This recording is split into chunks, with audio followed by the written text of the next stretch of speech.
conference will now be recorded. It's 7 o'clock. Good evening, Belchertown. Welcome to the June 9th, 2026 meeting of your planning board. Tonight, we had two items on our agenda. One was a timed event. It's a continued public hearing for site plan review for a multi-family dwelling development on Pelham Road. And then we had an untimed review of an A&R, which is a minor subdivision. However, we did get an email this afternoon from the surveyor because there are some issues on the survey plot as it's been drafted. They've asked it to be pulled off the agenda for tonight and no action taken so they can make modifications. We were going to discuss the land use plan, which is a new committee that has started meeting, and have town planner fill us in on what's been happening at those meetings so far. We'll have any additions on non-voting matters with consent of the members. We've got minutes from the last meeting. We have no bills, the town planner report, and members report. With that, I'll reopen the public hearing. This is the third hearing. The first one, we had a substantive review. The second one, we had a continuation because the town's peer review engineer did not have their report ready yet. And now this is the third one. And since the last meeting, we've also received communications from the Conservation Commission. They've issued the order of conditions. I guess you met with them yesterday. That's correct. And we've gotten the initial review from Ty and Bond, and they had a punch list of math and corrections that they wanted you to address. That's been returned to Ty and Bond, and they've received your revised plans. And Ty and Bond has sent us notice that they've reviewed your response, the revised plans, stormwater report, and they have no further comments. So we've got a final from Ty and Bond. We got a final letter from the water district. They've accepted the engineering that's going to go into the water system out there. And we've got a letter final from the Department of Public Works. Sent a notice in saying that she did not have any further comments she wanted to make for this meeting. So with that, I'd like to start off by excusing Elizabeth from the board. She's recused herself from the prior meetings on this matter. So we're going to continue to do that. And then I see members of the public here. So the way this goes is we're going to have the engineer present their answer to our punch list and our concerns from the last time we made a review. And they're going to address the conditions that might be changed for Ty and Bond, but there aren't any further ones that I can see here. But they would address that. And then the board is going to have a further discussion on the plan. And after that has been done, we'll open it up to the public. So we'll let people ask questions. If there's something in the presentation they didn't understand or any other concerns they might have had going into this thing, we wanted to get as much information discussed and out before we get into general questioning, because it might already address whatever your concerns are. So with that, Mr. Terry, you want to start off with the letter of response to the first Ty and Bond review and the punch list that we had from our last substantive meeting. Yeah. So the Ty and Bond had a. Is this in a good spot? So Ty and Bond had a small amount of comments. They wanted to make sure that the proposed subsurface infiltration basins, which are here and here, and there are on the elevations are notated on the detail sheet. So we've revised the detail sheet for those elevations. They wanted to make sure that the overflow from the upper rain garden up here that's receiving house roof runoff. We wanted to make sure that that made it down into this infiltration basin at the base of the road. So we modified that grading. The sewer line, they requested you take the sewer line that was previously going underneath this rain garden. They asked us to relocate the sewer line, and in regards to the sewer utility, we actually, with the time line suggestion, we reduced the amount of disturbance to the roadway. We're actually only going to collect all of the sewer discharge from all 5 buildings into one structure, and it's going to tie into the existing structure on Pelham Road. I believe we already presented the main coming down Pelham Road is going to stop here, and we're going to go cross country behind these 2 units with our water supply for our buildings. And then Time Bond encouraged us to increase the culvert size here and here so that there's no ponding in front of the inlets for those culverts going under the driveways. And there was a notation that we needed to update the table of dimensions on the rain garden. The next item was the Time Bond noted that the Aquifer Protection District, this is the line here, striking through the property. This upper section north is outside of the Aquifer Protection District. This area is inside the Aquifer Protection District. They noted that we had more than 15% impervious area proposed on this lot too. In order to remedy that, we have reduced this building from 2 units to a single rental unit and taken the size of that building, reduced that size of the building. So now we're only proposing 13% impervious area within the Aquifer Protection District. Needed to add inverts to the sewer service laterals. Those are on the plan now. And number 8, as I said, we've combined all the sewer into one manhole connection on the street in Pelham. And then another general notation they had was that the call out for the size of the T from the main in Pelham Road out into to the property, that was the wrong size notation. So we've corrected that. In regards to stormwater, when they reviewed the stormwater standards, they requested that we show analyze the site to how much water is going out into Federal Street, the watershed, and how much water is going to the Pelham Road watershed. So we have revised that to show the analysis and to show that in the proposed construction, or proposed finished construction, Pelham Road will not receive more water than it does presently, and that the Federal Street watershed will not receive more water than it does presently. And then we changed our infiltration rate used in this rain garden 3 to 1 inch per hour as directed by time.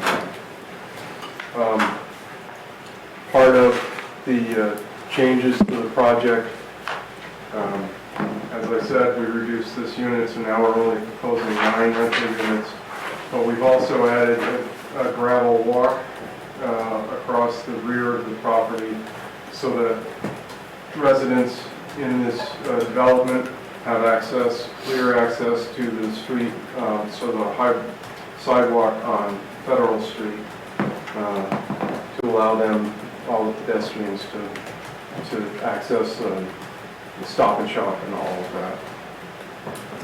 So that was the Time Bond comments. Would you like me to go on to the traffic analysis, or go through the punch list with Could we just address the punch list that we had, yeah, which if you could look at your letter of May 11th, which has the summary of your answer to that.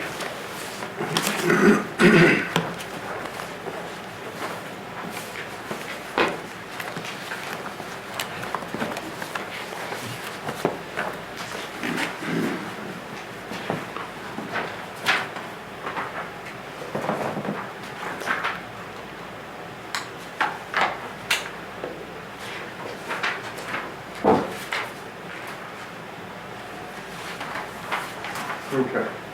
So, follow the summary of the punch list for the planning board.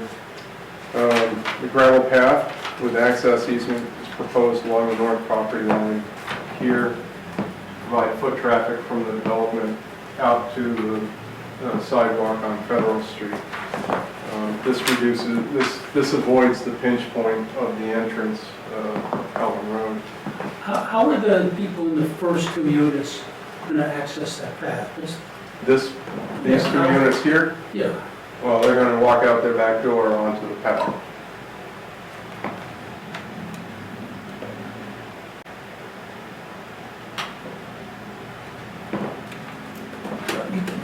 I'm sorry. I might come back, but I Okay. didn't want to completely interrupt you. I just Okay. was curious of that. So then, we needed to add visitor parking onto the property, so we have two visitors parking spaces here on the bend of the driveway. Proposed snow locations have been shown on sheet C401. So the intention is that snow will be stored to the sides of these driveways in front of the units.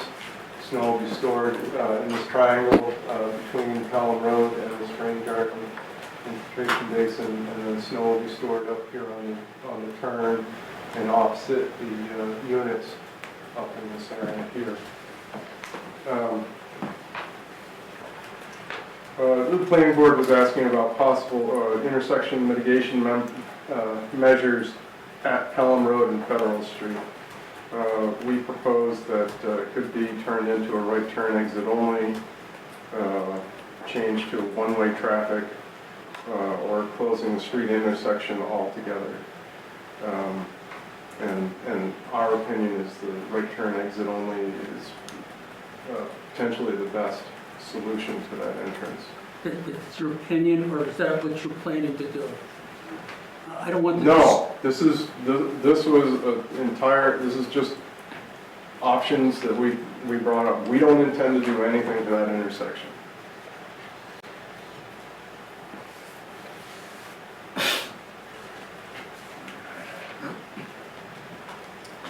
So, we provided traffic data sheets, but the traffic engineer has provided traffic data sheets, so we can utilize theirs. Planning board was asking about dumpster and trash management. The intention is for these units up here to utilize this dumpster proposed at the end of the drive, and the residents in these units will utilize the existing dumpster that is here staged outside of this apartment building. The applicant understands that there's been difficulties with having that trash accumulate, and will increase the number of times that it is cleaned or picked up. How are they actually going to access it? They're going to leave their houses, go down to the street, and walk up the street, and then go up to the dumpster? Are they cutting across the lawns? What was the plan? So the intention was to allow them to just walk across the yard if they chose to, yes. How are they supposed to do that in the wintertime? Well, there's people snow blow a path across the yard, across grass all the time. Who's people? The owner? You Who's know, actually maintaining the property, or the tenants are going to have to find their own means of getting there? So snow removal is not, I don't know exactly how the snow removal has been planned. I anticipate that it will be a snow removal company. And part of their job can very well be provide that path to the dumpster.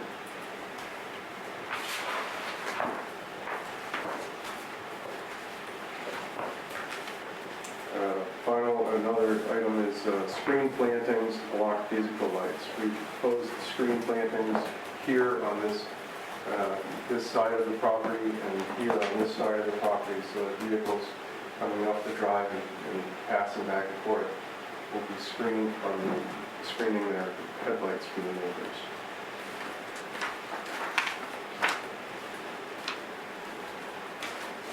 That was the list of planning board items that, I'm sorry, there's one more. The applicant proposes a sign at the end of this access drive to advertise the property.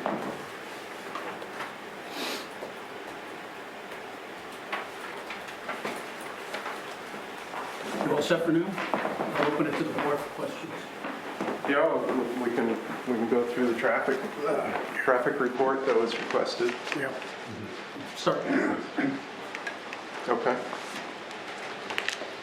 So the traffic report was prepared by the CUNY Design Group, and we made an evaluation of, surveyed the property, and spent a couple of days out on Pelham Road. Made speed measurements along Pelham Road, and he determined that the 85th percentile speeds existing were reported at approximately 32 miles per hour.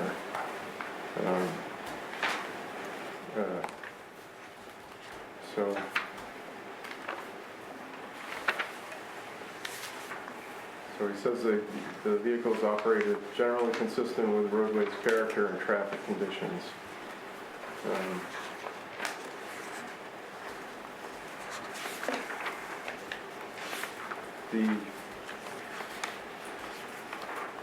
Went on to look at traffic volumes for the built conditions, and so with the traffic volumes, he also reports the level of service for each direction and movement.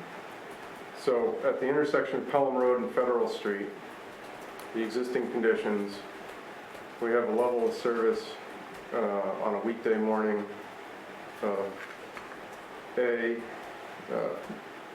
Federal Street northbound, and then a level of service of A for Federal Street southbound, turning left, and then for Pelham Road, I don't know what the WBLR is. I think that's leaving Pelham Road.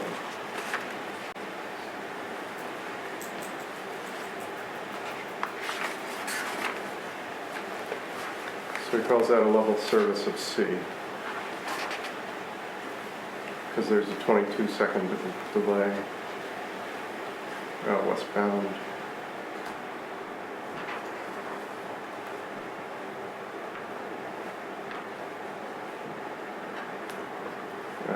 I apologize, I don't understand his westbound or WBLR notation.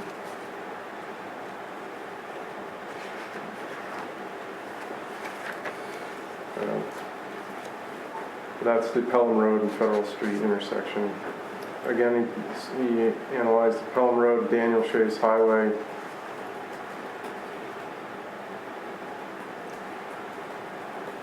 So Daniel Shays northbound left turn is an A level of service. This is the morning peak hour. And southbound right turn A level of service. Let's do Pelham Road as coming into Pelham Road is, I apologize. He calls that a B level of service. For the weekly morning and then weekly evening, we have similar levels of service. And when he gets into the capacity analysis summary of no build, that was the existing conditions. No build conditions,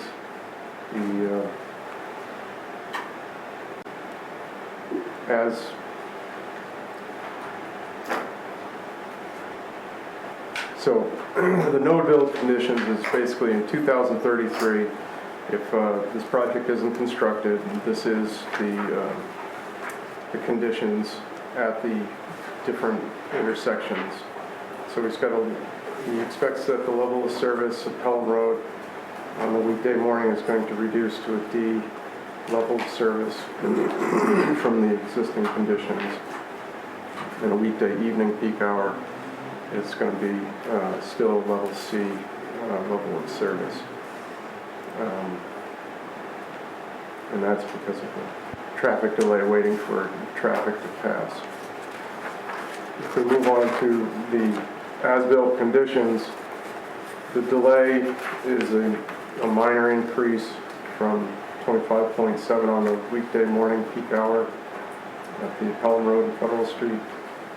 25.7, it's an increase to 27.5. It remains a level service of D. The weekday evening at Pelham Road, doesn't expect the delay to increase, so it's still a level of service of C. At Pelham Road and Daniel Chase Highway, the level of service is still a level B, so it goes from a delay of 10.8 to a delay of 10.9. And finally, the weekday evening at Pelham Road and Daniel Chase Highway, the delay is going to increase from 11.8 seconds to 12 seconds and remain a level of service of B.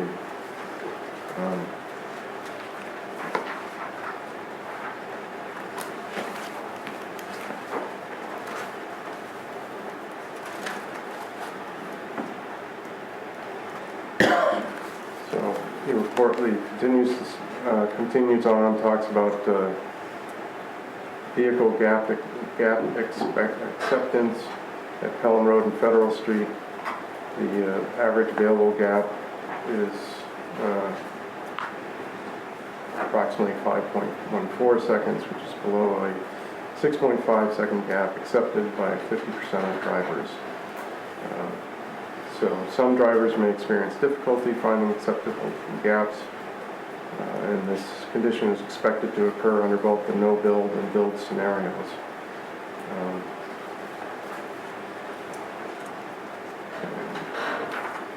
Finally, it speaks of crash data. The 7 reported crashes at the Pelham Road Federal Street intersection, 3 reported at the Pelham Road Daniel Chase intersection during the study period of the last 5 years. No fatal crashes were reported, and the study intersections do not exhibit crash frequencies or crash patterns that would indicate existing operational or geometric deficiency requiring corrective action.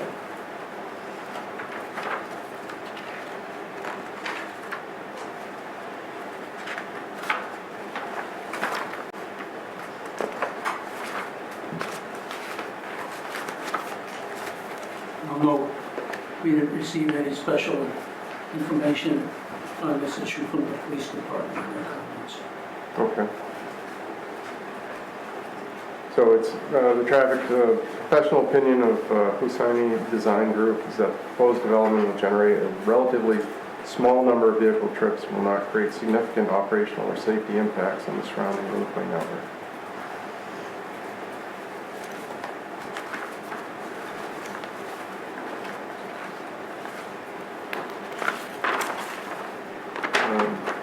I think I'll open it up to the board and let you guys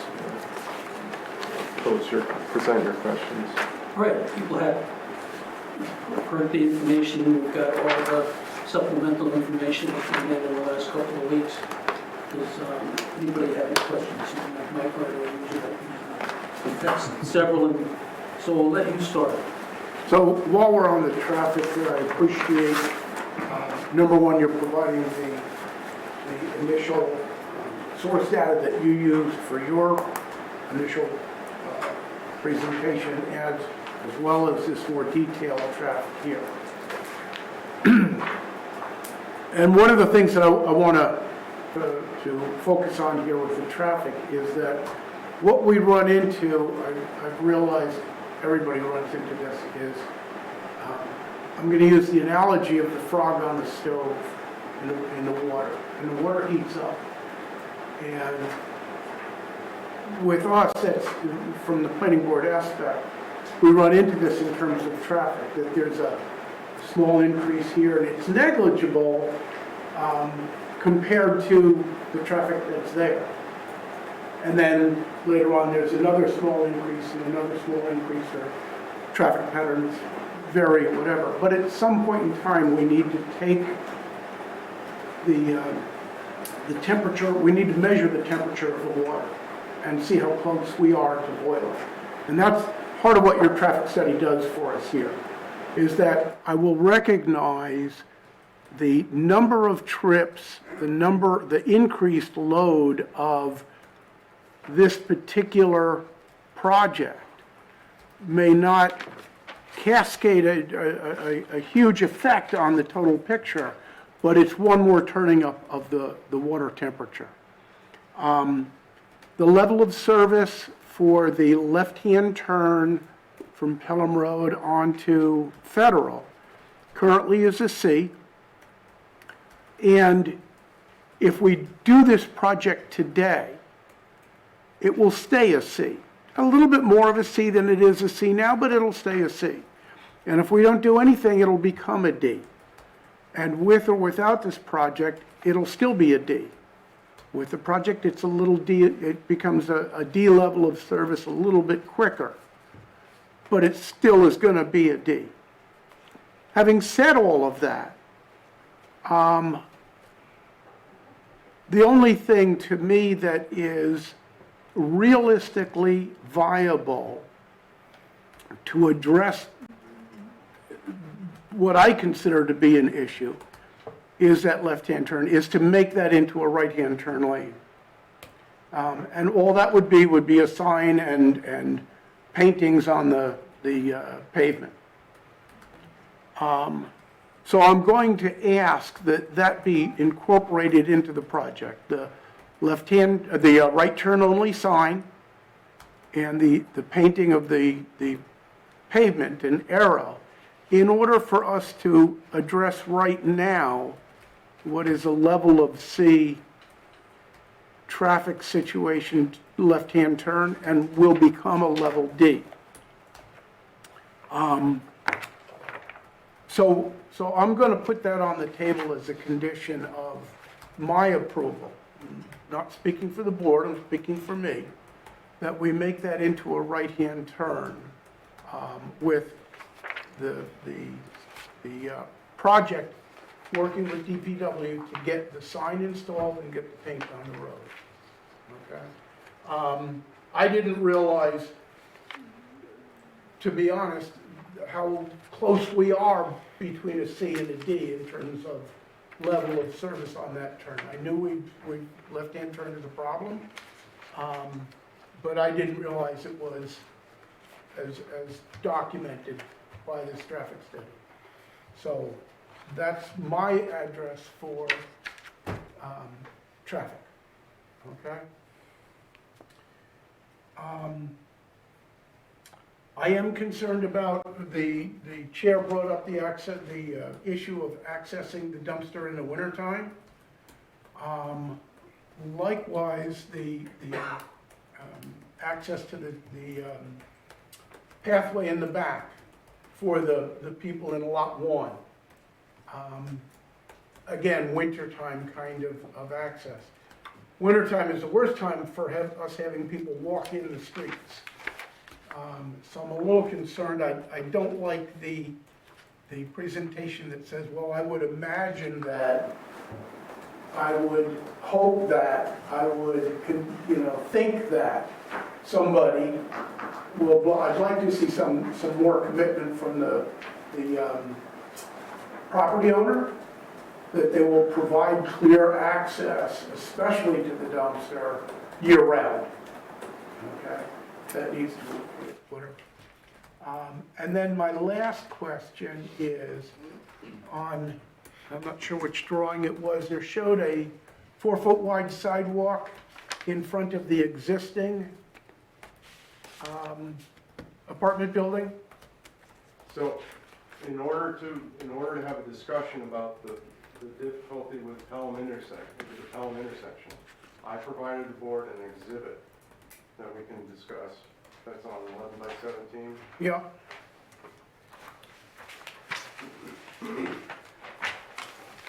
So presently, the Pelham Road from granite curb to granite curb is only 20 foot wide. In order to integrate a 4-foot walk in front of the existing stone retaining wall and 24-inch trees, we would have to restrict that 20-foot wide pavement down to 18 feet.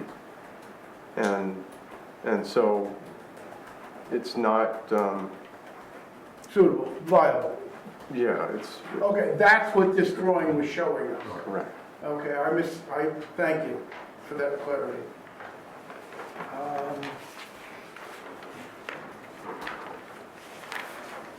And that's those are the only issues that I had. I'll go to the side. Mark. So just to get some clarity on the traffic, so I want to make sure I'm reading this correctly. So the current state, and I'm looking at I'm using the counts on the turn map, this one. Okay. So we're looking at approximately 100 trips, 100 kind of transits of Pelham Road in the morning and about 100 in the evening. Am I reading that correctly? I'm sorry. No.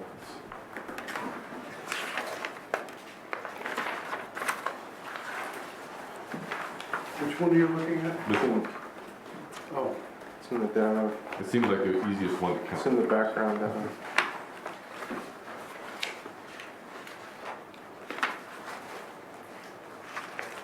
Okay, so this is the, Yep. So the one for Federal Street, Pelham Road, and it kind of works either way, but in the evening, there's 9 right-hand turns, 25 left-hand turns, and then 73 ingresses, right? So we're looking at 100 transits of that intersection. And then in the morning, there's 10 right-hand turns, 47 left-hand turns, and 32 ingresses. So it's basically 100 transits of that intersection at both morning and evening.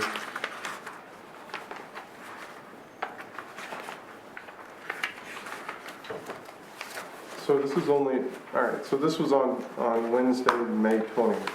Yes, Wednesday, May 20th. All right, Yep. So if you're looking at Pelham Road westbound, and you sum the PM column, you have 34 exits and 73 entrances. And then you have 57 in the morning, 57 exits and 32 entrances. So it's about 100 transits of Pelham Road in the morning and in the evening. Am I reading that right? I don't have the same graphic as you. I'm reading So are you looking at Daniel Shays or Pelham Road? Daniel Shays and Pelham. So on Federal, so then there's another one for Federal Street in Pelham. Yeah, This is before it. is it before?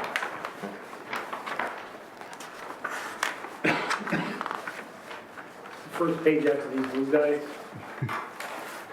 Yeah, there's a lot of those. All right, I'm sorry. I have Federal Street and Pelham Road. Okay.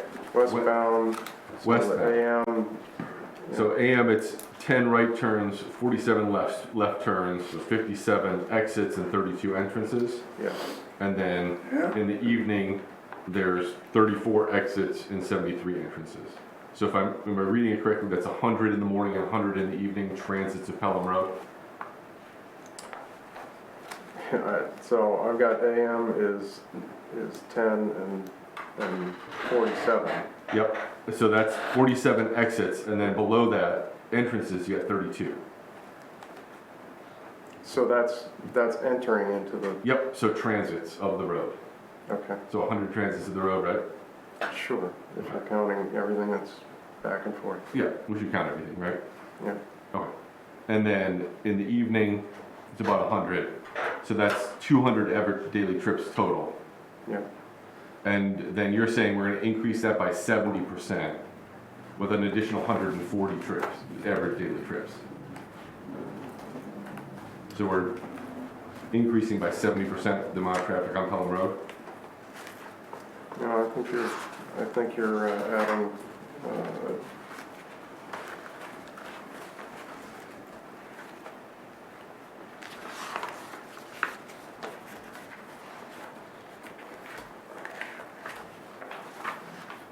I don't believe that's how it's added All right. in that. Yeah, I'm not, where are you getting the 70? So if you're going from 200 and then you're adding another 140, that's a 70% increase. Right? Yeah, where are you getting the 140 ads? That's what they said earlier, is that they were going to increase average daily transits by 140. Yeah, Okay. yeah. Here it is on page 15, so we have the Okay. total weekday daily auto trips of 140. Yep. Compared to the existing average trips on the road of 200. Now, of course, that 140 does get divided into some is going to federal, some is going to Pelham. Right, but but the numbers on federal and Pelham are the same.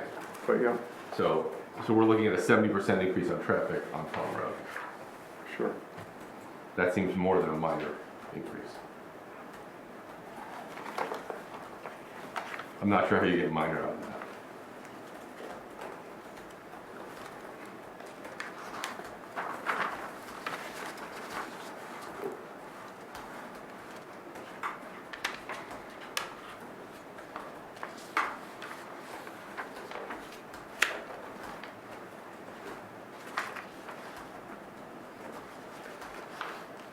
So now, so you're saying that over the day, right, we're doubling the traffic, No, it's increasing by 70%. increasing the traffic by 70%. Correct. But the point is that the road doesn't have, it isn't carrying many vehicles to begin with.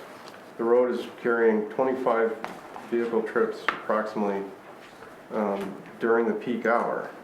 It's So if you- carrying 100 trips in the morning and 100 trips in the evening. Okay, well, we're adding 25 vehicle trips in the morning on a weekday morning. You know, these numbers are measured over a 2-hour time period. Right. These numbers Over are the full day. the entire day. Okay. So you So have it's to, not an apples to apples comparison. so you have to, yeah, so So you, what would be the apples to apples comparison? then you'd have to go to the, I don't know, you'd have to go to the peak morning generation, site generation traffic. So what's that? If we're not comparing apples to apples, we should. So here you've got the next column down, or the next block down, is weekday AM peak vehicles per hour, Okay. okay?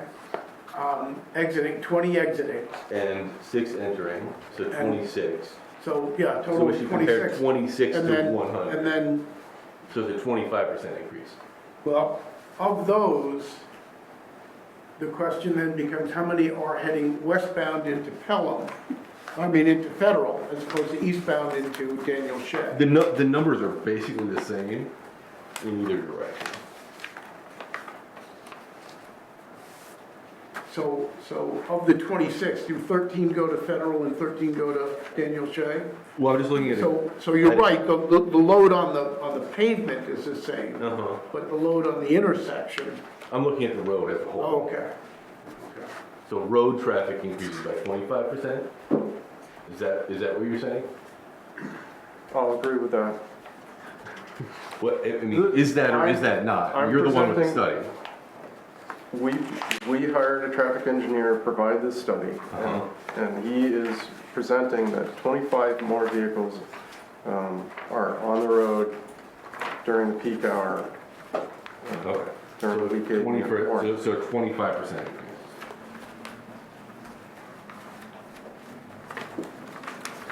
Numerically, it's 25% increase. Okay. Yeah, Okay, and you're saying that's minor? yes. Okay.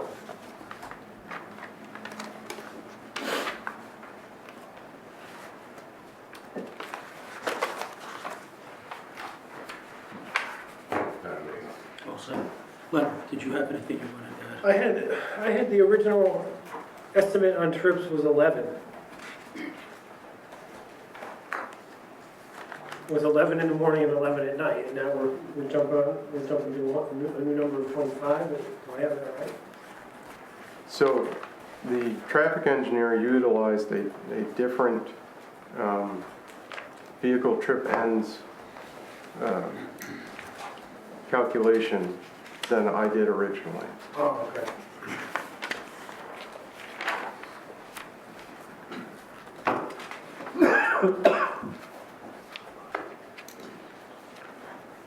Mr. Chair, can I go back, Sure. can I go back to Bjorn?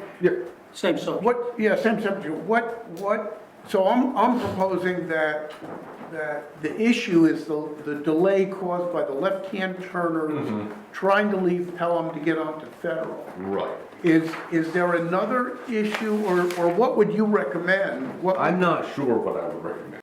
I'm just trying to wrap my head around the full level of capacity and get a picture of what that is. And so the other thing is, we're looking at this, so you're saying just making it a right-hand turn only out of Pelham onto Federal, Federal? and leave Daniel Shea alone. Okay, so but- that's gonna significantly affect it, right? Because currently, that's the vast majority of the exits are left turns, right? Correct. And that's where the level of service now is bad Bad. and will get worse. Right. Okay? And then we'll hopefully hear from those that live in the area as well. But that, my suggestion is a right turn lane. I'm just still asking if wrapping you my would head come to around, us. yeah. Thank you. Go ahead, thank you. Were you the one? My suggestion to pile on would be a one-way from Federal towards Daniel Shea. That would be, in my opinion. I'm certainly willing to hear from people that live there, and cars are going to be driving by your house, not mine. But I don't see, if we leave it with a right turn only, what I see, what I envision anyways, kids, whoever, irresponsible drivers, we know they're everywhere, right? They're going to go down, they're going to take a left anyway. They're just going to do it anyway.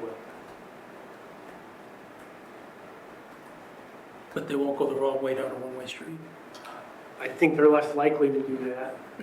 Maybe, hey, maybe I'm wrong, you know. All right, maybe we need to return to a solution on the traffic. We'll just get some of the nitpicky stuff out of the way. Did you have anything else you want to add? Right. I'd like to return to the issue of the sidewalk we're going to have, but going back. That's obviously going to be maintained by the owner of the property, by the landlord. Yeah. It's not in the maintenance plan. So the maintenance plan really needs to be revised to cover maintenance of that sidewalk. And it's going to be trap rock, which that's going to require some maintenance in and of itself, right? It deteriorates over time. Yeah, Stuff just- grows through it. Sure. Right, so we're going to modify the maintenance plan to include the sidewalk. And I'm not so sure I like the idea of the first two units, they're gonna access it by walking out in through their backyard. I mean, that's not access. You know, that's, it almost feels like trespassing. Just telling people, well, you're in your unit, and how you get to the sidewalk is your problem. There should be a designated path there, and it should be an improved path, the same quality as the sidewalk. So if you're proposing the access is going to be out of the back of their dwellings, there should be a path there, and that should be part of the maintenance plan. It should be maintained by the landlord. We can agree to that. All right. And then, same issue, except just for units 1 and 2, on the dumpster on the other property. They're not going to be cut through their front lawns, especially in the wintertime. You know, there's got to be a path, access to that, and it's got to be part of the maintenance plan and may be maintained by the landlord, so people can get there. And the access has to be of ADA standard quality, right? And I know that they're not necessarily going to be accessible units, but people can be full-bodied one day and not the next day.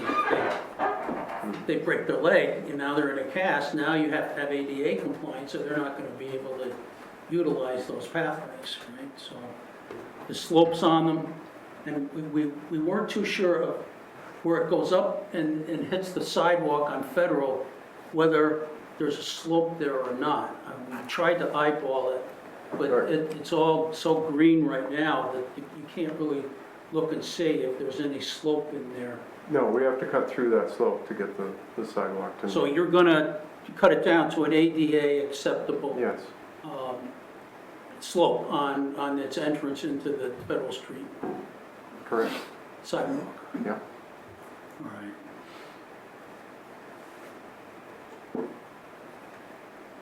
And you agree that one of our conditions would be that you accept all the improvements in working with the DPW on resurfacing the Pelham Road? Yes. So we will work with DPW to make sure that the roadway is restored. We likely will not have to do a full width paving because our trench is on one side of the road only. But we will. Right. You've got some basins, they're called rain gardens, and they're also called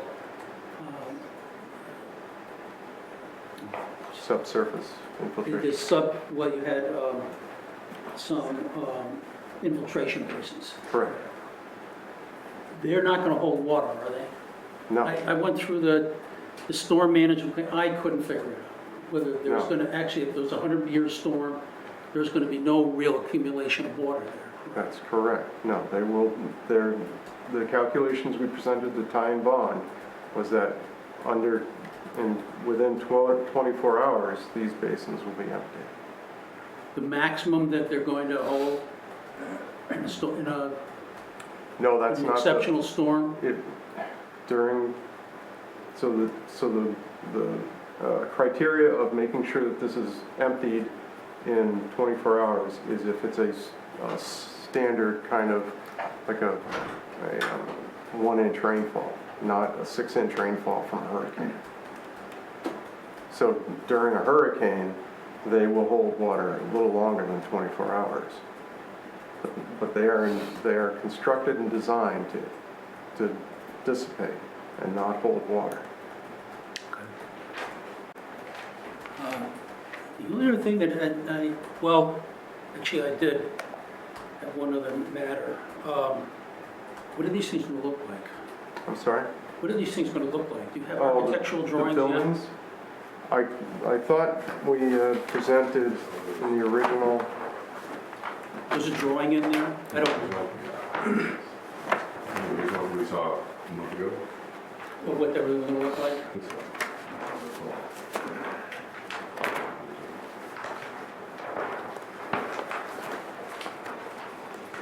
I don't have a mind's eye picture of what they look like. So,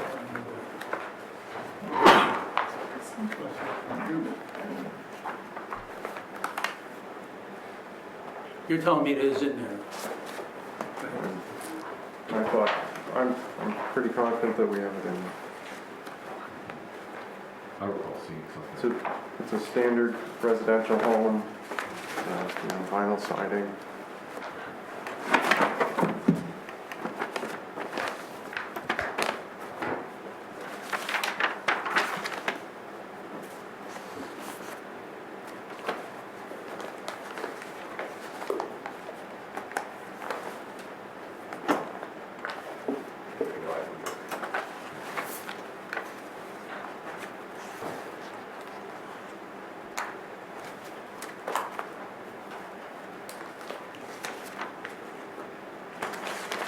There it is. I can see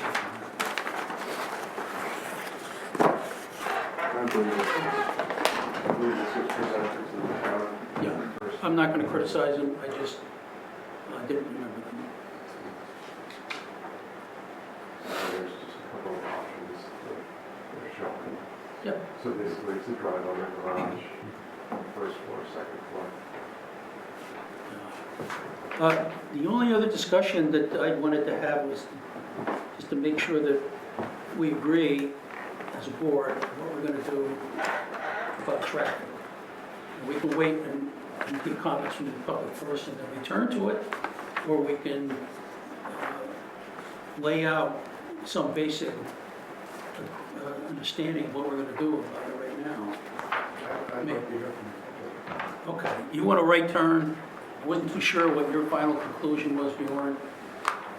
He wants a one-way street. I'll mix it up totally. I think we should close off the access to Federal Street altogether. Put big boulders there. Make Pelham a dead end. Yeah, Okay. so you gotta go out the other way. That'll quiet it down. And I was really hoping that we had a discussion between the developer and DPW. That's actually the notes I have from that were in our minutes from that first meeting.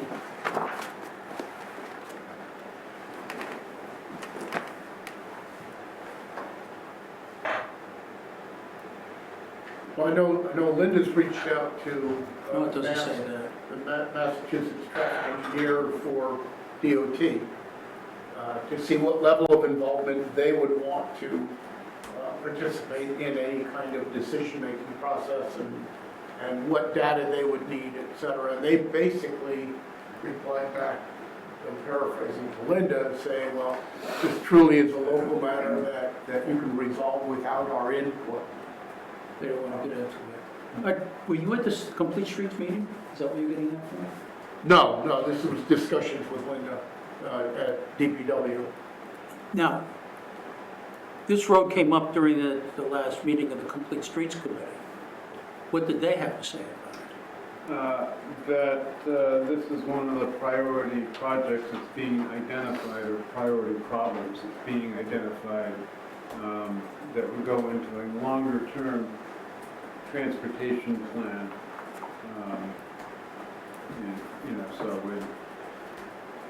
So it's not going to happen anytime soon, but it's being identified as one of the things that needs to be addressed. But no specific action plan? Not yet. It's just like going around town and putting the little pegs in the Put them trees that need to come yeah. down Yeah, that kind of thing. sometime Yeah. between now and the next decade. Yeah, identifying the problem, and,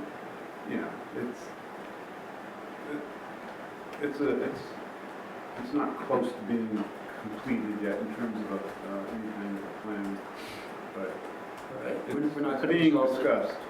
Well, I Until don't want we to, open want to to the kick the can down the road. We'll let the public speak and then we'll come back to it. All right, I'm gonna open this up to the public. The way this works is if you could raise your hand, I'll identify you, give us your name and address, and we'll hear what you have to say. Any comments, though, should be directed to the board, not to the engineer. Okay? Anybody here want to speak? ma'am. Just a very general question with the, there are going to be rental units. Is there any control on that? I mean, like, could it end up being student housing? Do we know? I'm just wondering if it ended up being student housing, these 3-bedroom units could end up having multiple students packed into each room. So I'm just wondering if there's any sense of who's going to be renting these properties. Doug, what's the zoning limitation on occupancy? It's more of a building code. It's not a zoning limitation, it's whatever the building code is. And that gets into fire codes and that sort of thing. It's private property. It could be rented out, to the fullest extent that anybody could use their own private property. So it could like be when the traffic students, studies could and all be those were done, how many? Section 8, it could be, whatever. Whoever they want to have live there. So when the studies were done, how many vehicles per unit were used for the study? We were figuring 2. And then So- we asked them to put in some visitor parking in case there was any overflow, so people didn't come out on the street. And I did think that there was supposed to be one parking unit, visitor parking for each unit, wasn't there going to be? It wasn't expressed that way, I don't know. So, but it could potentially, if this becomes student housing, could have 2 or 3 per bedroom, or who knows? Yes, So that would be a problem with the parking and more to the traffic as well, if it ends up, if we're just saying, oh, there's only going to be 1 car per unit or 2 cars per unit, but then it works out to being 6 cars per unit, that could be a big difference. we don't have any controls like that in our zoning code on these But I mean, as cars. far as predictions, we have to be realistic. We would that just have to, it might- we're just might trying to be much plan on higher. having adequate amount of parking for what it's anticipated to be the occupants of the residences. That's the best answer I can give you. So we have a zoning requirement for parking that says for each resident, you need 2 spaces, and so many others, you need a visitor spot, et cetera. Their plan, now that they've added the visitors parking, is in compliance with our 14523 parking requirements. There's also a stipulation that any parking on the street is prima facie evidence of insufficient parking, and that's a violation. As far as who gets to rent there, that's up to the landlord. It's their building, it's their property. They get to decide within the law of who they rent to. We can't stipulate that. No, yeah, I was just wondering about the volume that could end up being much higher than the studies are showing. Well, the studies would be based on the standards in the traffic history of a 2-bedroom duplex generates this, on average, this type of traffic volume in, I don't know, North America or New England or Western Mass. I don't know what their standard is, but it's not specific other than, is there public transportation readily available? Are you near a rail station, for example? Are you near a subway? Then your traffic volume is going to go down. But as far as whether it's student housing or over 55, it doesn't get into that level of detail.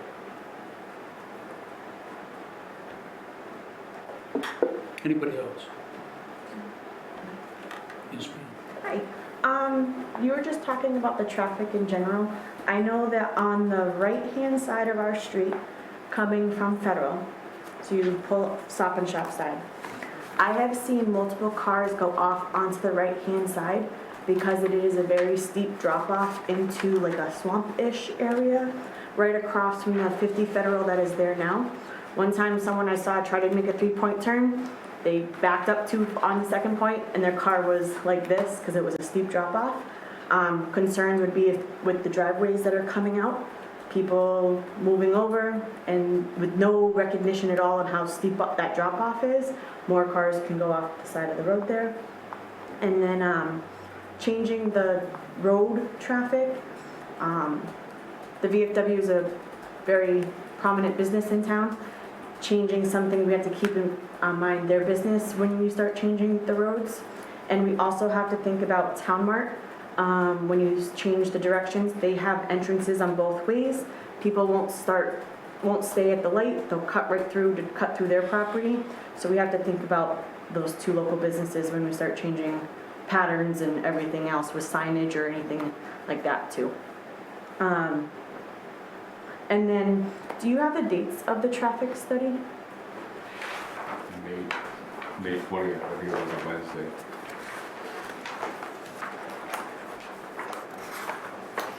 Yeah, Wednesday, May 20th. Okay, so it was one day.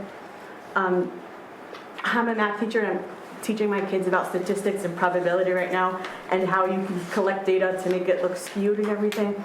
Some big picture items that are missing out on that date are colleges are all out, so there was 0 college traffic at all coming onto that street.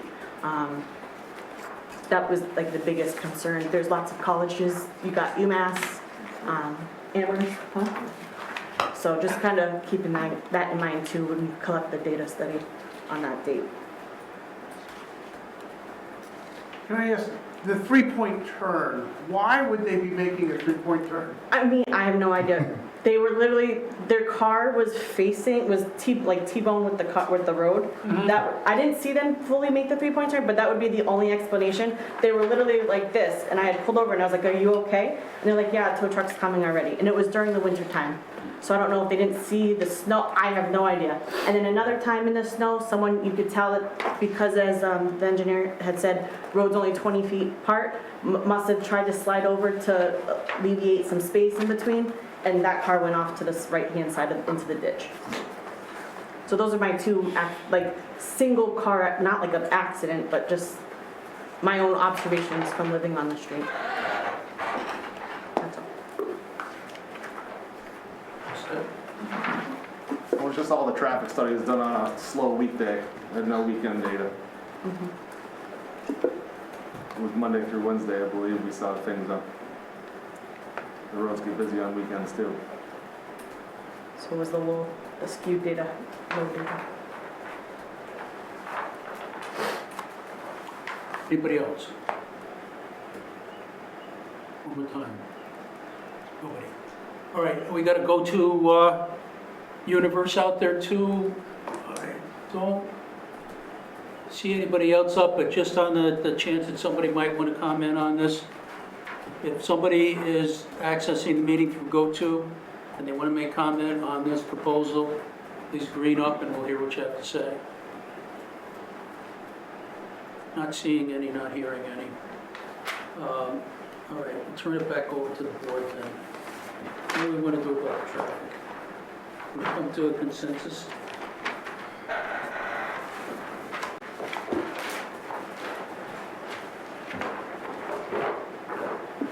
Right turn only on Pelham Road? I'd vote for that one. And it's their responsibility to work with DPW to get it up. That's all. It's not going to be our problem. It's going to be your problem. And that would be a sign and pavement markings. So if an arrow is appropriate on the pavement, then the initial arrow painting installation, not the maintenance of it, but the initial installation. So Sign and paper markings. and you've got a good point on the cut through on Town Mart. They're cutting through now. That's right by my paper. Do they? Yeah, I'm there every morning buying the New York Times Republican Gazette. You got to be careful pulling in and out of the parking there because the cars are coming through and they don't slow up, allow for people pulling in and out of the parking. They just zoom right through. So can't rely on my car's camera. We actually have to look. I gotta look. They're cutting through there, and of course, they cut through up where there were village packages, too. It's always been a tough spot to get in and out of. Because they zoom through at speed. And they're just trying to get away from the traffic light. Yeah, trying to cut off the way. A lot of the traffic is not on Pelham, it's on those other two venues going through. It's,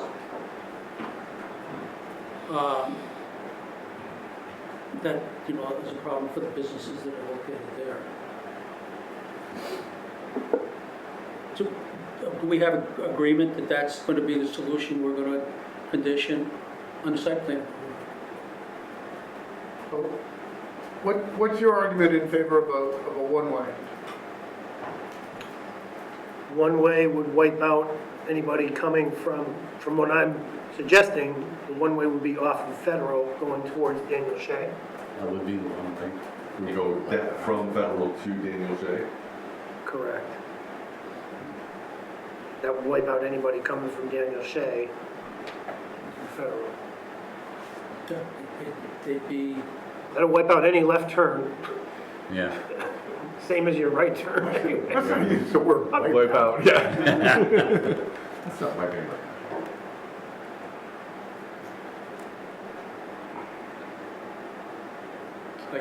are you interested in that? Are you thinking? Because I'd go along with that one too. As I said, I'd be ready to just turn it into a one entrance road. I mean, look at the kind of the. When I look at the traffic study, time delays, taking a right-hand turn at the end of Pelham, heading onto Federal to go to Amherst, that's an A turn. There's no delay there. Right. That traffic goes boom, boom, boom, there you go. Yeah. Yeah. It's strictly the left-hand turn from Pelham onto Federal to head in towards town, Head to George Hannah. to head to George Hannum and, Yeah, that's right. and cut down or whatever. I mean, it's the cut-through traffic. Yeah. That's the backup, the issue and delays it, I'm going to guess. Because people just say, I'm not gonna wait anymore, I'm gonna do a 3-point turn and get out of here, you know? Yeah, it should be point through. So that's where my making a right turn only becomes kind of my fault. I hear a consensus gelling towards, telling them they gotta have a right-hand turn. Mhm. Is that okay? I'm not setting stone with anything, guys. Just remember that it still has to go through DPW. Right. Yeah, Yeah. I was gonna ask that. Understand Formality all- of the select board. Understand all of that. Mhm. What's our authority in this case? I know we have authority to make suggestions Yeah. of traffic changes, Yes. but we don't have authority to actually make the change. Yeah. But we do have the authority to condition the approval upon their working cooperatively with DPW to resolve it. Yeah. Yeah. All right, that's where we're going. Yep. Which you had suggested in the first place. So it's not going to be a new idea to your client.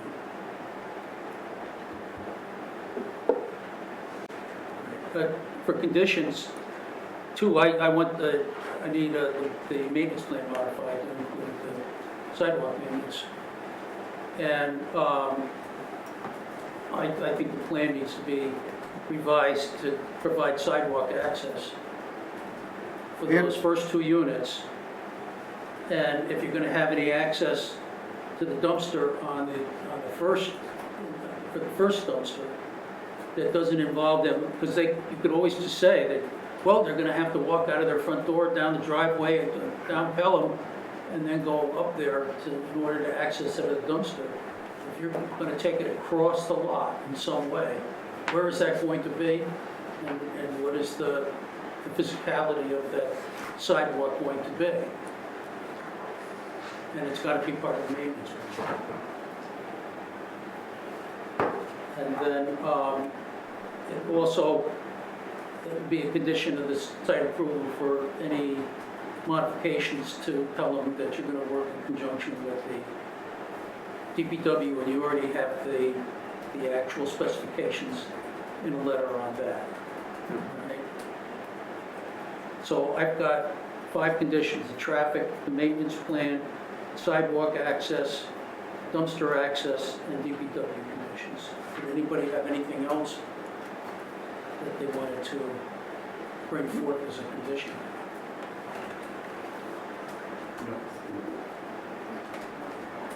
All right, moving towards then making a vote with conditions, and that vote, Yeah, we accept those conditions.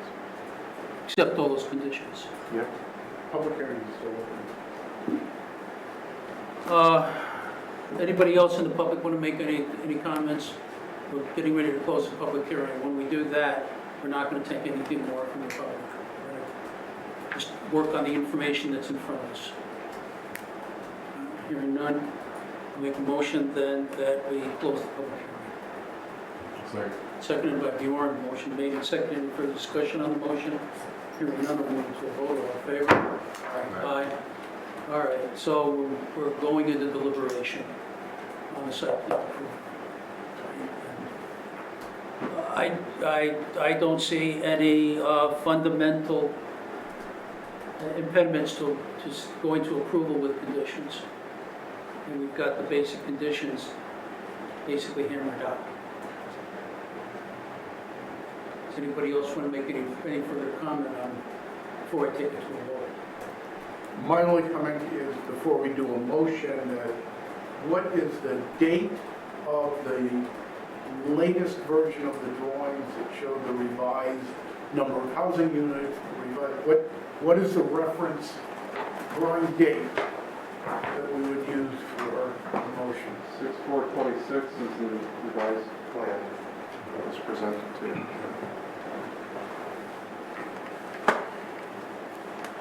And it's going to be further modified, because it's got to put the sidewalk access for those first 2 units. But that could be a condition. Right, it's this plan with those conditions that it be modified to include the da-da-da-da-da. I just want to make sure that we're capturing the reduced number of units, that we're capturing the visitor spots, Our most current plan. the arborvitae's that are on both sides of the property to block the lights, all of that. All right. Any further discussion before I make a motion? Hearing none, I make a motion then that we approve the site plan application, 50 Federal Street LLC, for its proposed project on Pelham Road, from the set of plans dated June 4th of 2026, and subject to the following conditions. One is that you work with the DPW and meet all their conditions for the improvements on Pelham Road, subject to the, I don't have that letter in front of me. You want to tie it into a specific date? I'm going to have to dig through this thing. Do we agree that it's the DPW's most recent letter of conditions? Condition number 2, that you work with the DPW to have a right turn only sign placed at the end of Pelham Road and mark up the pavement accordingly in order to show that traffic. At the intersection of Pelham and Federal. At the intersection of Pelham and Federal. Number 3, that you show sidewalk access for, the units aren't numbered, but it's the first two units, on how they're going to get out the back of their properties and access that sidewalk and show the improvements that are necessary for that access. Right, that's lot 1. For lot 1. Yeah. Same thing, then condition 4 is dumpster access for lot 1 units and how they're going to get to that dumpster and show any improvements that are necessary. Then condition 4 would be to modify the maintenance plan to show the maintenance for all those units, year-round maintenance. So that includes snow removal. And then, oh, there it is. One was traffic. 2 was the sidewalk access. 3 was the dumpster access. 4 was the maintenance. 5 was a right-hand turn. And 5 was the right-hand turn. No. Yes. I've got my numbers off. Changed them around and then I lost track. I think there's 5.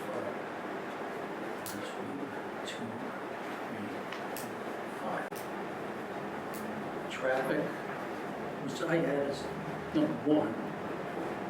Sidewalk access, dumpster access, maintenance, and DPW. No, I had DPW as the first one. That's why I have them all. So there's 5 conditions.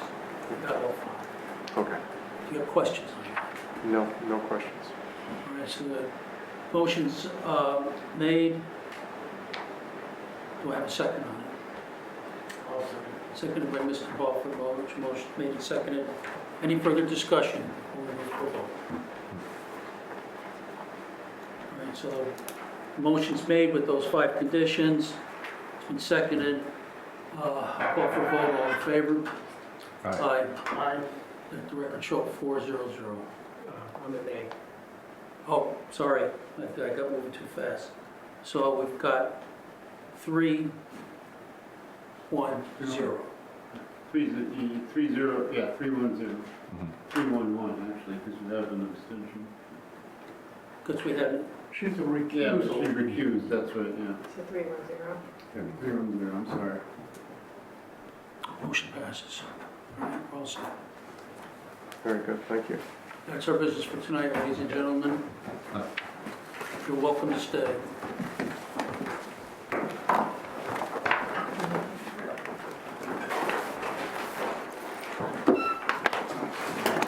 Can I just ask a question?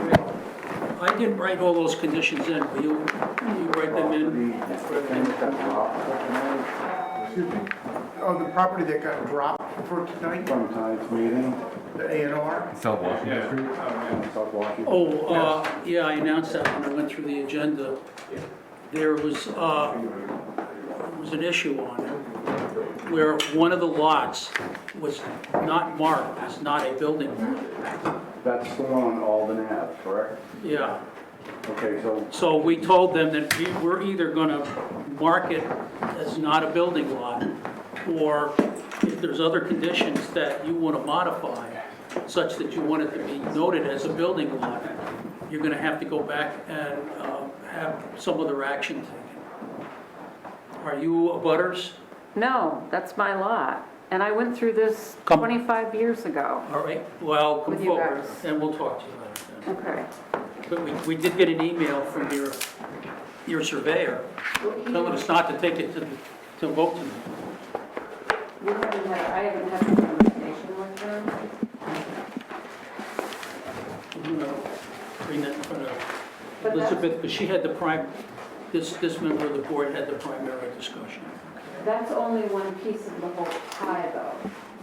So can that be carved out and put aside, and I can deal with it later, but can you, what we're interested in right now is the South Washington side. Because, Okay, so here's South Washington. okay, this South Washington, this is my property right here. Copy this down here. I didn't think we were gonna even discuss tonight, because I was asked to be taken off the agenda. So this is my major piece of property. Revised lot 1? Yes. Yes, okay. And then I bought this 50/50 with this guy. So we really want to get at least this portion done. Can we get this done and this addition to our property done? aside from, So the issue is that this piece, Mhm. sorry, can here, Yeah. this out.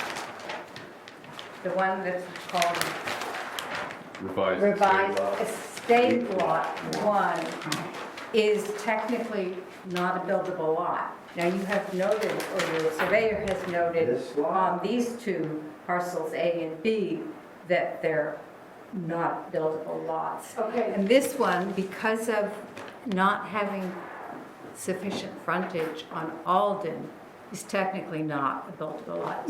What happened 25 years ago, or 24 years ago, was that the ZBA granted a variance, Right. but it wasn't acted upon, and that expires after a year. So you would have to go back and reapply for a variance for that, Okay, because so it's it's still, gonna start all so over. another way of dealing with it would be to have your surveyor put not a buildable lot on revised estate lot 1. Okay. But we couldn't, especially given that elsewhere on the plan, you've designated not buildable lots. Is that pretty much stating Yeah, the well, we'll case? if we have to sign this Mylar tonight, because you want that, we're gonna mark it as not a buildable lot. But it's better that it comes from the surveyor. Well, what we did is contact the surveyor to see if they wanted to remedy this by getting the variance put back on. Okay, And then you could approve this plan as it stands. okay. Assuming they granted the variance, I mean, a lot has happened in And, that's not gonna happen overnight. I mean, you're gonna have to get on the agenda with the ZBA, argue it out with them. Who knows what they might do. They might well, not for now, pass it it's this way. non-buildable, So we talked then about we writing on the Mylar. transfers of these pieces of property, this one to me, this one to Steve.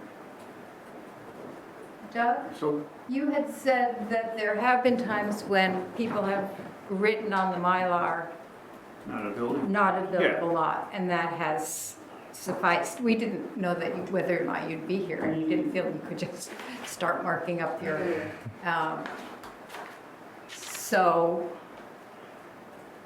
Yeah, I mean, the Is- board wanted to give you the opportunity to to fix it, so that it fix it would be, or might be. something without- You're better off to The fix whole it. building, whole building. You're better off to fix it. Well, there's portions of that, like the part that needs to be fixed has nothing to Right. do. With this. Right, Well, it's you- just It's a formality thing.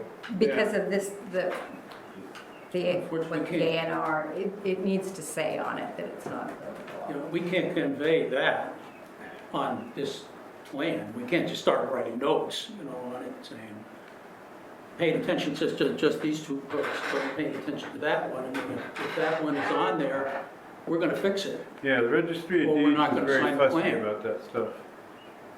So we can't do a portion. We have to do the whole. It's a whole this is a single drawing that's being presented for a single approval, and it's got multiple parts to it, but it's a all or nothing. Oh, okay. In So- theory, could they come back with just this part on the map Yes. and do that? They could, but that means the surveyor then Has to do that. All Right. And, but, You're incorporating those costs. right, but then that could be moved forward ahead of whatever the ZBA does with the other parcel. It, They could, in theory, move faster. Yes. Or having what Doug said has been done, which is to write on the Mylar, not a buildable lot, right? and, So- No problem if you do that. and I then don't have any plans. at some point in time, if you ever want to make it into a buildable lot, it would have to go back Right. through the ZBA and all of that in order to get legal resolution around the frontage requirement. So, And then you have to bring it in for this process again.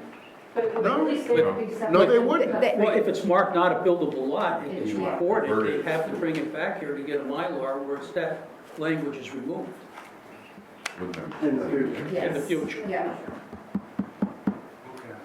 that I'll defer to you. and that's you an know awful more than I do. quantity, because it would be the ZBA's, And- He sent Dory an email this afternoon. yeah. That was the first she got, the email. dig through this mess and find it. Yeah, I'll show you. it seems like the simplest thing, but it wasn't a decision we could just Yeah, make for yeah. you. Yeah, if you guys can do that, please do it, and let them at least have their, because they have plans. Yeah, we'll have to go over the A and R together as we always do. But this was a stumbling block. You want a second to think about it?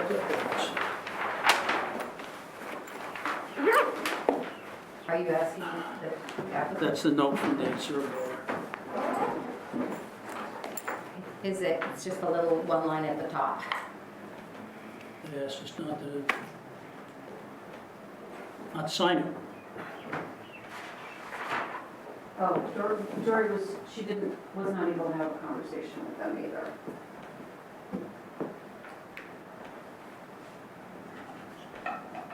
So she said that what is the word, to be cautionary?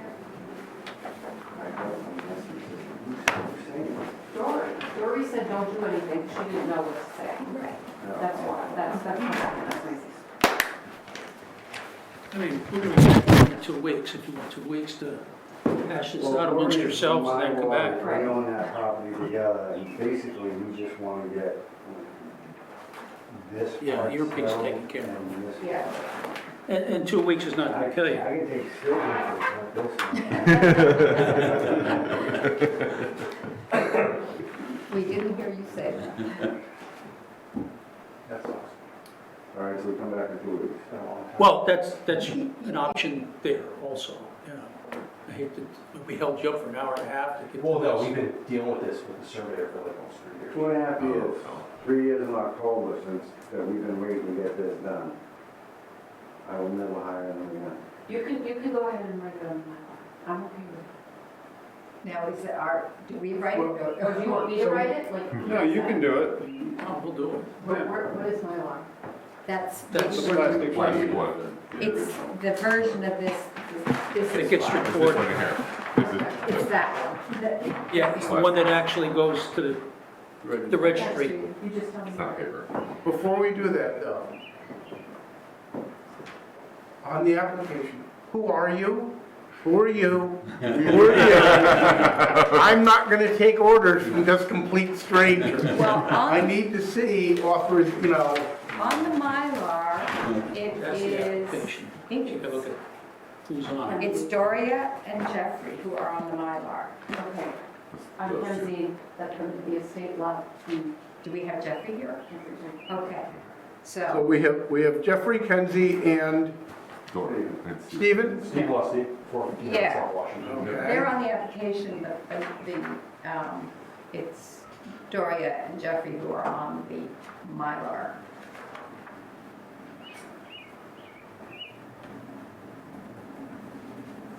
Does that mean you need Dory?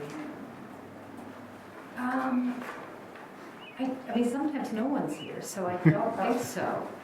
Doug, the fact that Dory is not here doesn't matter. I don't think so, if you trust her husband and sister. So,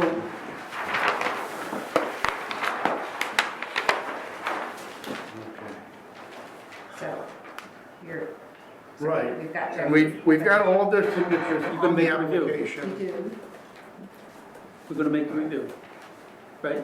Sorry? We're going to make the review. We're going to make the review. Fine, take it over. So should we do the review before they write on the Mylar, or are you just doing that right now? She just said that I could do it. Okay. All right, so I have a script. So we're looking at an A&R for 447 South Washington Street for map 279, lots 12, 33, 33.01, and 33.02. The owner applicants are Jeffrey J. Jansen and Doria, am I pronouncing that right? Yes. K. Rhodes, Kenzie Rhodes, and Sarah and Stephen Lusty, whose names and signatures all appear on Form A.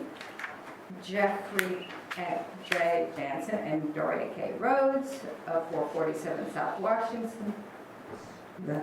South Washington Street are listed as the owner applicants on the Mylar. The application lists the 4 existing lots and that they propose creating 5 lots. The plan proposes dividing lot 12, currently at 6.68 acres and with 164.15 foot frontage on South Washington, into parcel A and parcel B, both designated on the Mylar as not a buildable lot and without the required frontage. The plan also proposes that lot 33, currently an estate lot of 26.3 acres using its frontage on South Washington, will break off parcel C and D, conveying the 6.7 acres in parcel C to the current 29-acre lot 33.02, which will become revised lot 1 and will be 36.1 acres. With 6.4 acres in parcel D conveyed to the current lot 33.01, which then becomes revised estate lot 1. Though the Mylar correctly identifies the owner applicant and the engineer's signatures, dates, and stamps are there, as well as the locus, north arrows, and abutters, as I see it, the plan has a problem in that it does not identify revised estate lot 1 as a non-buildable lot due to its lack of required 50-foot frontage on the Alden Road. The plan shows the frontage at the termination of the Alden Road as 33.09 feet, and the reconfiguration of lots in this ANR does not alter that fact. The lack of frontage was addressed 24 years ago in September of 2002 when Dorothy Rhodes petitioned for a variance to construct a single-family home on the property. That variance was granted and filed at the Registry of Deeds on December 31st, 2002, but appears never to have been acted upon. In our zoning, 145-68B, Section 3 reads, if the rights authorized by the variance are not exercised within 1 year from the date such variance was granted, they shall lapse and shall be reestablished in accordance with Mass General Law, Chapter 48A. So the choices seem to be to either deny the application or with its revised estate law 1 issues, or let the applicants take the next 2 weeks to fix the issue and resubmit the ANR. Or the third option was to do what Dan has suggested. So, does anyone on the board have questions or further thoughts on this? So otherwise, a conforming plan, we have the locus, all the butters identified, got the name and address of the owner applicant. Yeah, Appears to be a everything. conforming plan. It's just that little 12 feet over there, or however many you're missing. So you want to go ahead So, and make yes, a motion? I make the motion that, oh gosh, I'm going down that part, that we grant the ANR on lots, on map 279 lots 12, 33, 33.01, 33.02, as shown on the plan of May 16, 2026, as amended this evening. So do I have to say all of that? That I just read to you? Or To shift as- parcel D from revised estate lot 2 to revised estate lot 1, you shift parcel C from revised estate lot 2 to revised It's lot not, 1. it's not estate lot 2 though, that's wrong, isn't it? Because they're both revised lots 1, but one of them is revised Yes. estate This is lot. revised estate lot 2, Everything's going to okay? and from that. So from estate lot 2 to revised lot 1, and to create parcel A and parcel B for identification purposes, shown as revised estate lot 1, revised lot 1, revised estate lot 2, parcel A and parcel B. So, I will Yes. second that motion. second by Mr. Hoffler, Chaplain. Somebody seconded it? You He just seconded you it. said, okay. Okay. So I'll move it to a vote then, if there's no further discussion. Have we Hearing. marked the Mylar? Yes. Yes, and we're gonna, Thank when you. we sign this thing, we're gonna sign it in our traditional spot, and we're gonna sign this language too, so the register doesn't question who did this. Okay, Got it. excellent. Okay, all in favor? Aye. Aye. Thank you. Passes 5-0. There we go. You're welcome. That was worth 10 minutes. Okay, so we're signing, Take each of my us copy. are signing. And Yeah, we're over this. Good to see you. good you, Mayor. good you came in, because otherwise we would have. What? Yeah, this She is was, for the she next did 200 dance. years. Be that You would long as sign I it do in twice. Yep, Once here. up there and once over here.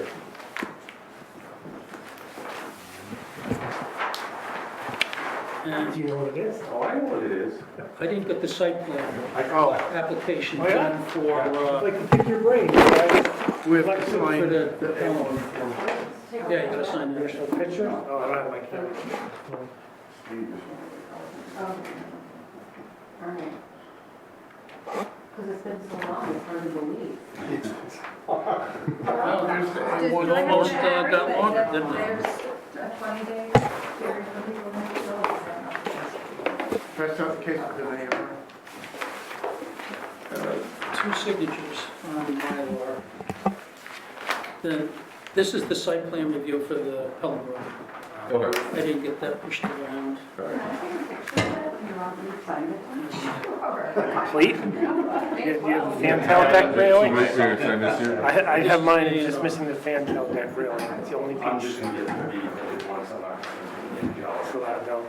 That night pool was nice. That's my original. It's Yeah, a you know. nice area down where you guys are. That's a rare one. I I have it too, but mine's not coming. went to, Wish I had my phone. Wow, your room is set up. I took a drive and I was. How do you keep the very dust impressed out? with it. It's a little hard to tell where he was, because it's so nicely wooded. I just finished it like, Good. I don't know. When I first moved into Belchertown, I was looking I at have property to buy. cases This about that big. Really? And they hold about, is the one that really made, I got very interested in that one. You can That's see part it. of, well, he's not hardly anymore. They're all on switches. Gonna make, do you want it with the So you signature? turn a switch on, it turns all the water pieces on. You turn another switch on, it turns all the water pieces on. yeah. I wish my room was this clean. It's not mine, it's nowhere near there. Because I buy and sell so that I don't pay for all this stuff. Come from a big Len family Villadu? and I'm on eBay, 316 there. Talking about it So. together, but we probably all kill each other. There used to be a We have a Nope. trouble. higher family kinetic member, corrections. very troublesome. I might have known him. That's the- Really? That's this one. Yep. Yeah, I've been buying less because I kind of have everything. No, God. Here, I'll give you my email address. What is the process from this point? We need to have, We need your signature on these things, Len. for the survey to come out and pin property. You're just wanting to pin the two. Sign this one and At stop one. And I suggest you ask Doug, the town planner, he's the. A while ago, I sold a What's the flat. next I mean, step? They'll come out. 5-6 years ago. But I have a terror grove. they may not pin it right now, but there's a lot of vegetation and stuff. What, the flag?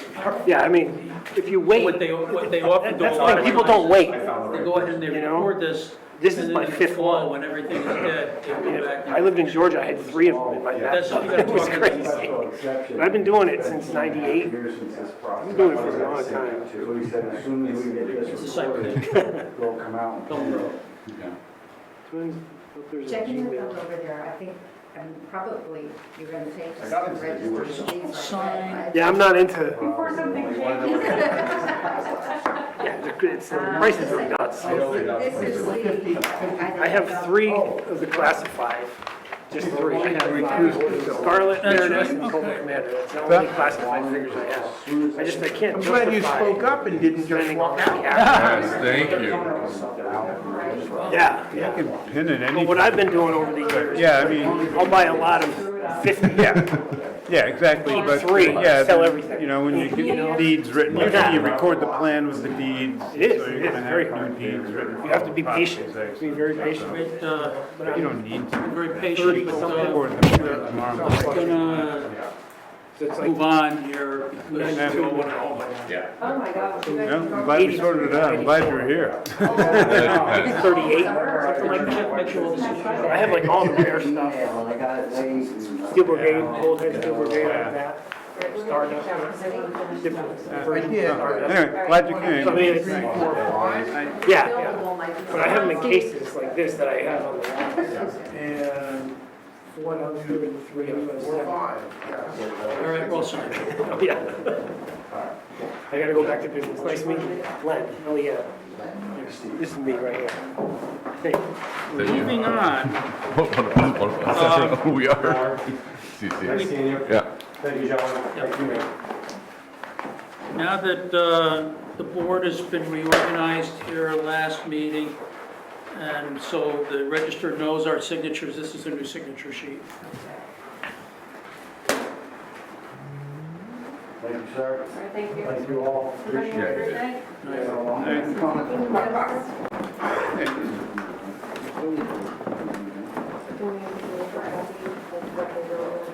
Okay, This is our new signature sheet. so, This is the registry. Now, Well, yeah, it's just not. got the minutes from the meeting of May 26th, their last meeting, they've been previously circulated, people had a chance to make any changes they wanted to make. Does anybody have any more changes they want to make in the minutes You, tonight? if you get Hearing activated on no the. objection, I'll make a motion, then we approve the minutes, May 26th, 2026, as written. And it's seconded by Bjorn. Second. Motion made and seconded for discussion on the motion, hearing none, I'll move it to a vote in favor. Aye. So we can recirculate it.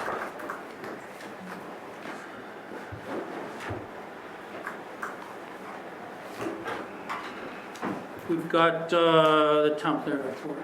Mr. Dodd. Now, you want to talk about the land use plan? Our committee has met 3 times, I believe. And, you know, so we are sort of divvying up assignments. Who's going to kind of do what kind of research? We're in the research Oh, you phase. got twice. And, stop talking about it. Anyway.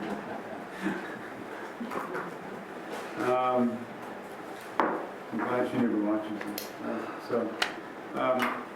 Anyway, yes, we are divvying up research assignments, and people will kind of do the work and draft little sections of their interest. That's, you know, that's kind of where it is now. Be getting some public comments as we go.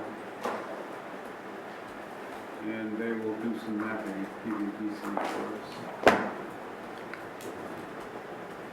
So, can I ask you a question about that? Because I was at the first 2 meetings, but I had to miss the third. And at the first meeting, there was discussion about not doing the survey. At the second meeting, I said that I've been thinking about it and I had some issues about not doing the survey. And Lisa, who had said she thought we didn't need to do it, said, oh, I've changed my mind, I'm good with it. Have they now, in the third meeting, did they change? No, but I believe the select board has decreed a pause on everybody doing surveys because the public are getting surveyed out. And so we want to funnel such things through our communication director. Okay. So it's not that the public won't be, The public will be solicited, yes. okay, They will have because opportunities. I was worried that it would be pretty bad optics if we had Yes. just a very small committee. Oh, yeah, we're not doing that, we can't. Okay. No, it has to be public. There will be 1, perhaps 2 public sessions to get some input. I thought I only missed 1 meeting. Sorry? I thought I only missed the same meeting as you. I must have missed an Oh. earlier one. I don't remember seeing you at the first one. Yeah, you weren't at the first one, but you were at the second one. And I was mi- at the first I think and I- second, I but think not- I missed the third. I missed the third, and Lisa missed the third, so I was like. I missed the oh, third, and I saw your email saying that you were gonna miss it too, and I was like, oh boy. But during the day, I'm at work, Right. you know, so it's like I can't, for me to break off, like I broke off for one of them, and people are coming in my office, I'm like. Can we make the change We the can- time? Yeah, we could. Well, I don't want anybody to, you know, I'll do what I can, if I can make it, like I'll sign on and mute it or something like that, I have no problem with that. But the one I couldn't make, I was on a road test, I can't remember what I had that day, I had something scheduled that day, Yeah. where I couldn't do it. It was on a different day from the. It's on a Wednesday, I believe. Yeah, and that Wednesdays are harder for me, but. Okay, that was my only. No, I'll make every effort. I guess I'm supposed to be working with you from her last email that I got, Yeah. so we're pals. Well, I was gonna try to work with you too. So, so that's kind of where that whole thing is right now. Kind of getting the group together and doing the basic research. The zoning project has not quite gotten up and running yet. I've poked our consultant and said, remember us? And so we've restarted that communication because they have a lot of work to do. And we just go into this next thing with this drinking water issue. PVPC has received a grant and they're working, I think, 2 towns, Belchertown, and I think the other one, as I remember, is Chesterfield. So for Belchertown, when was it? About a couple of months ago, we had a public event. People come in and hear from the water district and the health director about drinking water in town and some of the issues around that. And got a lot of good information from that. And one of the things that is coming out of this is updating the aquifer protection zoning overlay. And so they've already gone through and sent me a markup of proposed changes. And we haven't touched this thing in over 30 years. So with changes in laws, changes in groundwater levels and flow, everything else, all the development and withdrawals from the aquifers, it's overdue that we update the aquifer protection overlay.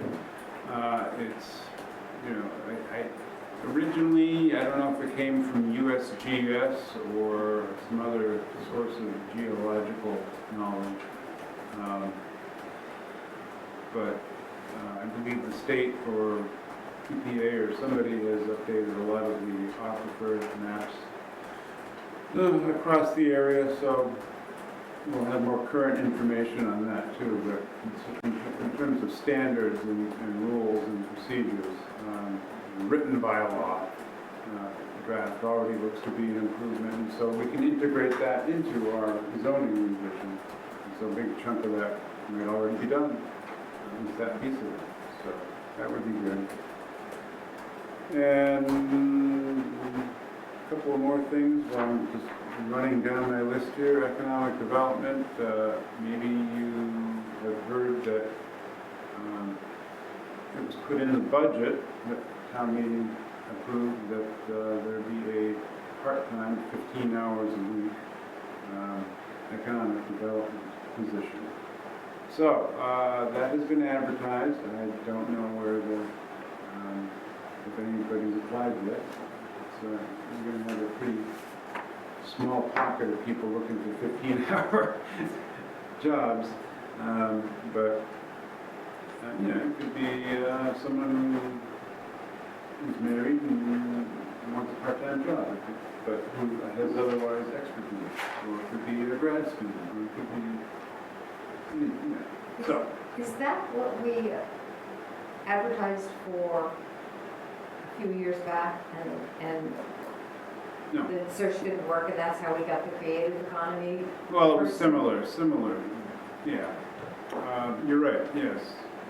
But that was different, that was for like the old standard economic development, you know, which a lot of places, you know, they try to build, you know, office parks or industrial parks and renovate old mill buildings and stuff like that.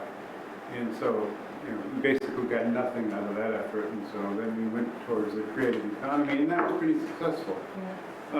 So this position would sort of build off of that, and be working with local businesses, and chambers of commerce and other sorts of industries to, I think, really promote our outdoor recreation economy, and try to get the arts and the you know, farmers market people, all these things sort of collected locally and promoted more.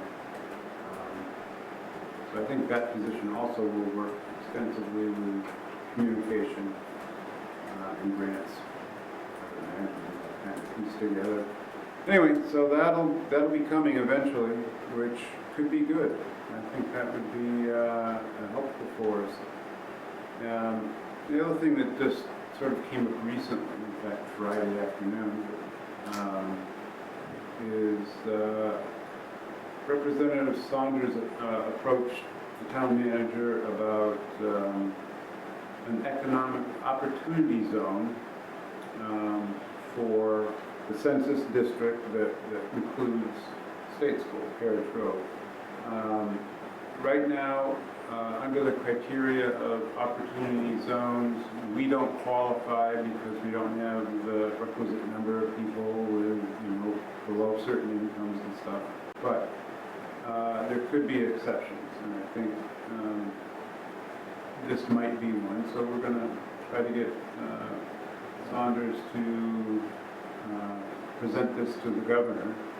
So for opportunity zones, I'm trying to remember, that doesn't affect their local property taxes, right? They still pay local property taxes, but they get federal credits? This is a tax credit, a capital gains tax credit. Capital gains tax credit on the federal, all right. Yes, so if you're an investor and you're looking for a place to dump your capital gain, so you don't have to pay a tax on it, you would invest in one of these opportunity zones. Okay. You know, so when Len sells his $4 million warehouse of Beanie Babies, then that's a capital gain he could invest into an opportunity zone.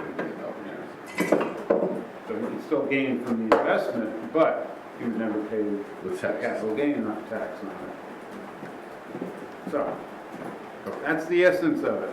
Anyway, it has to be nominated by the governor to the U.S. Treasury, and then it's out of our hands after that. Our reps seem to have the ear of the governor, or at least they're showing up in photo ops. They're not like standing behind them or something? So, yeah, anyway, that's my report. Thank you. Thank you. Is there anything you'd like to share with us, Leonard? No. You No. would like to share with the town? Elizabeth? Mark? No. I just had a couple of things. I had indicated last meeting when you were here, Doug, that I've seen an article about ADUs in the state. I did find the newspaper article where the state, you know, when they had passed the, by right, they were figuring there were going to be more applications out there, and the state indicated that there were 1,600 applications and 1,200 approved applications statewide, so they must have done some kind of survey. Did anybody ask you? They probably looked at building permits. Well, that doesn't sound like very much, 1,200 units. It's 351 towns, and then 40 units per town, somewhere around there. And the article I saw indicated local complexity stymies ADU push, so evidently there's still some reluctance of some towns to authorize these things, and they are putting impediments up out I there. would imagine, yeah, some of the outer suburbs. There's been an Economic Development Committee market study that was done, and the draft is out on that. Have you seen it? This was discussed at the select board meeting here a couple of weeks ago. Creative Economy Committee, you mean? It's probably come from the Creative Economy Committee. Is there an actual market study being done, and is it a draft? Oh, yeah. There was a grant for that from the Massachusetts Downtown Initiative, and they have sent out a couple of draft documents. I'll forward them. Could you, yeah. If it's been disseminated by the select board, it must be considered, Oh, yeah. accessible for the public, so maybe we can take a look at it. I got a note that they have approved our alternate voting member for special permits. Did you get contacted to do it? I did not. You got sworn in? I'll just get through it tomorrow. Thank you. I wanted to let everybody know, in case you hadn't heard it, the Conservation Commission and the Belchertown Friends of the Greenway have been working on getting a grant to repair the Trestle Bridge on the rail trail over Jabish Brook. That money did come in. It went out to bid, and the bids all exceeded the amount of the grant. They went back and got an additional 25 grand. So they got enough money to go with the low bidder on that project. So the original estimate was a lot lower than the bids were, obviously. And is that to repair the bridge, or is that to assess the? To do the repair work, and it's supposed to be starting by the beginning of July. I would So imagine when the money's released. in the next couple of weeks, you might see some activity going on out there, staging equipment and then repairing that unit, so it's going to be safe once again. There's, I don't know if any of you use that trail, but there was getting to be some pretty good sized holes in Yeah, the it's surface of that thing. No, it doesn't like it. No one running across it. So that's gonna be fixed, and Yeah. I think that Belchertown's place in the Massachusetts Central Rail Trail project is what was driving the state to give us those few extra Oh, bucks, yeah. you know? Well, that whole Mass Central Rail Trail is a big priority for the state, so they're going to give it what it thought they can. So, now, that doesn't mean that our town is gonna have a rail trail go from one end to the other. A couple of big issues still. There's the north end of the trail up around Warren Wright in that area. There's a lot of gaps that are in private ownership. They're gonna have to find some way of buying other access to complete that trail. And then on the southern end, the trail is gonna end at the Swift River. Getting over the Swift River is gonna be a significant issue. And when there was a meeting of the Palmer Friends of the Rail Trail here a couple of weeks ago, and I did attend that meeting also, and they're trying to talk about some of the issues they have in Palmer, and there was quite a turnout on that, and the concerns of the people that showed up to that were much as we heard here in Belchertown in the 1980s. They're worried about who's going to be on the trail, that it's going to open up private property to excessive traffic and people whose intentions may not be the best. Hunters are not going to be able to shoot their guns off all the time. So there's still a lot of pushback on that. You had sent a reminder out about the June 11th Green Growth and Resilience in Massachusetts event. What is that about? Reading that document that I sent to you is about what I know. Okay. I signed up for it, so maybe I'll learn. Well, it went out to everybody, so everybody got cued in to the availability of that if you want to participate on it. And I did have, now, and I couldn't find it in time for this meeting, there was a local or a decision by the Superior Court, I think it was in Dartmouth. Do our solar bylaws prohibit having solar projects in aquifer areas? I don't believe so, no. No, it's all right, so maybe that case isn't going to be pertinent to us. I got to find that and analyze it with you before I bring it back to the board again. But the issue was putting solar units over aquifers. Yeah. And the town tried to turn down a project on that basis. And they were told that they couldn't because of the Dover Amendment.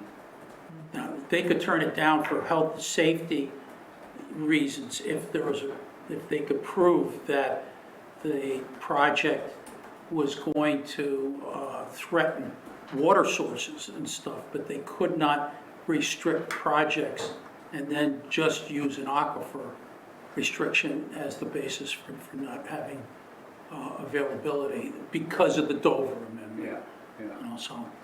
And it's 9:05. I'm done. Anybody else have anything else they want to contribute tonight? I'll make a motion then that we adjourn the meeting. Second. Second by Elizabeth, motion made, seconded for discussion on the motion. Hearing none, I'll move to a vote. All in favor? Aye. Motion 5-0. Thank you for the candy. That was getting a little busy. And Lou used Send me an to email keep candies in. send me an email. I went back there looking to see it. People were keeping them all off. Oh, yeah. Yeah. Of course.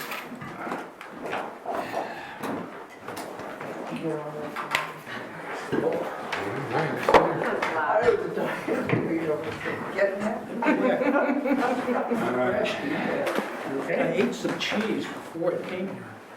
But I used to bring slices of cheese to the meetings. Yeah. Wait, here's your pen.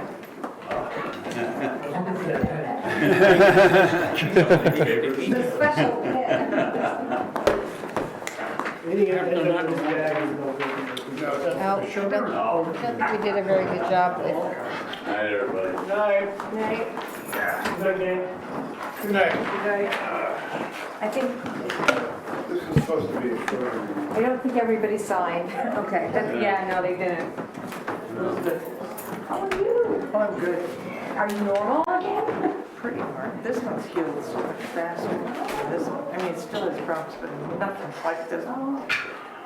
But did Cliff call you? The lights on the other side of the building, Ron, does that mean that is that other door open still? Are doing some research on I'll go check, I Mondays. guess, the front, It's just, yeah, by the conservation excuse committee. me, pulling Yeah. information I'll go look. prior to Well, making. I'm wondering if the outside door is open. 60. Yes, I'm You looking know, for any of the it. records that are before that, they're just kind of pulling them out.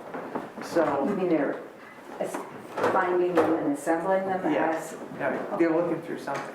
So he asked me if I wanted to join them, and I said that I